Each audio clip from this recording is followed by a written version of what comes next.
TikTok पर आजकल गरीबों का रणवीर सिंह, फर्जी सलमान और फर्जी काजोल और गुटखा प्रेमियों का अजय देवगन जुबा केसरी करता हुआ नजर आएगा। टिकटॉक ने लोगों की पर्सनैलिटी ऐसी बदल दी है।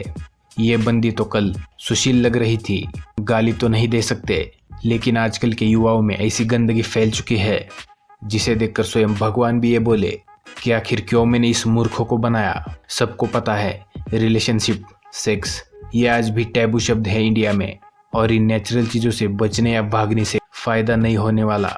लेकिन अश्लीलता और फुहरता, इन दोनों शब्दों में का फर्क समझना आज के युवाओं के लिए बहुत जरूरी है। जहाँ पर साक्षरता दर गटर के नाले से भी नीचे दबा हुआ है, जहाँ के मर्दों ने कभी टीवी और फिल्मों के अलावा औरत को कभी साड़ी और सूट के अलावा नहीं देखा है, उनके सामने आप वेस्टर्न कल्चर अपनाएगी तो क्या होगा? आप खुद सोचिए। पहले पूरा वीडियो देखिए, बाद में ही कमेंट करना। चाहे तो आप फेमिनिस्ट कह लीजिए या फिर आंखें बंद कर लीजिए। हम कोई इस्तेमाल करने की चीज है कि हमारी तुलना की जा रही है, हमारी आज़ादी छीनी जा रही है? हाथ जोड़कर विनती है माताओं और बहनाओं से, ऐसा बिल्कुल नहीं है। किसी बहुत समझदार व्यक्ति ने कहा था, जैसा देश वैसा भेष।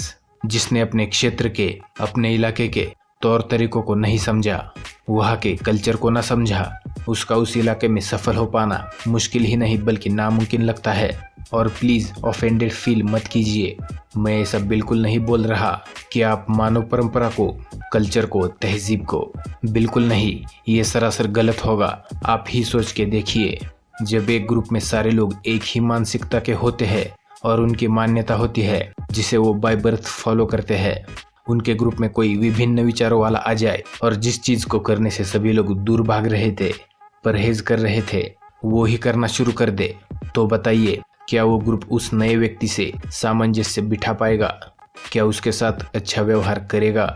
आप लोगों में से कई लोग ये बोलेंगे कि लड़कों को अपना नजरिया बदलना चाहिए, हम लड़कियों को अपना पहनावा चेंज करने का पाठ ना पढ़ाए।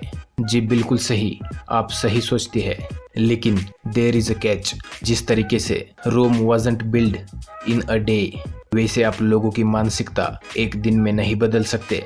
ना साक्षरता है, ना ही समझ। पहले साक्षरता जरूरी है, महिलाओं की समाज में भागीदारी जरूरी है।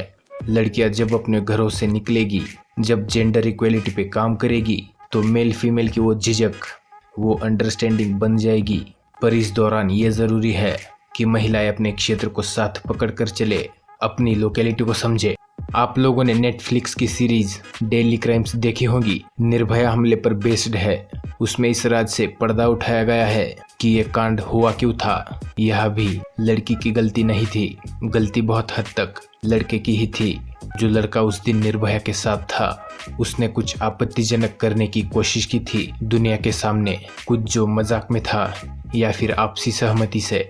जब ये होते हुए देखा उन मुजरिमों ने बस के अंदर, तब जाकर उनके अंदर का जानवर जागा और उन्होंने ये दुष्कर्म कर डाला जिसने पूरे देश को झंझोड़ कर रख दिया। एक छोटा बच्चा भी जानता है कि इस तरह की हरकतें रात को बस में नहीं करनी चाहिए।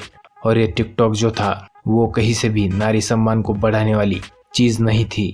इस पर कुछ लड़कियां अपना अंग प्रदर्शन दिखाकर फॉलोअर्स बढ़ाने की कोशिश कर रही थी, और निचली मानसिकता वाले भारत के कम साक्षर लोग, कम अकल वाले लोग और चमन चपुतिया कह लीजिए इन लोगों को, जो उनको देखकर अपने हाथ साफ कर रहे थे। अच्छा था बैन हुआ था ये टिकटॉक, लेकिन फिर से शुरू हो गया। इस ऐप से अश्लीलता ही बढ़ रही थी। देखिए दोस्तों, खासकर महिलाओं के लिए ही है ये संदेश कि भारतीय पुरुषों के मन में महिलाओं की जो इमेज है, जिन्हें वो रिस्पेक्ट करते हैं, जिनका वो आदर करते हैं, और जिनमें सबसे ऊपर उनकी माँ ही होती है, जिसने हमेशा से परंपरा ही सिखाई है हमें। इसलिए अनुरोध है भारतीय लड़कियों से कि इस कहावत को ठीक से समझे, जैसा देश वैसा भेष। अगर आप किसी ऐसी जगह पर है जहाँ पर ये सब एक्सेप्टेड है, तब तक तो वो ठीक है, किसी नए मेंटेलिटी वाले लोगों में। लेकिन जहाँ इन चीजों को देखा ही नहीं गया है, वहाँ पर आप पाश्चात्य सभ्यता का उदाहरण बन के जाएंगी। तो फिर खुद सोचिए, feminism is good but feminism with brain is respected. तो आप ही सोचिए आप कौन सी कैटेगरी में आती है। और सही लगे आपको ये संदेश, ये वीडियो, तो पहुंचा दीजिए इसे सभी देश के युवाओं तक। धन्यवाद।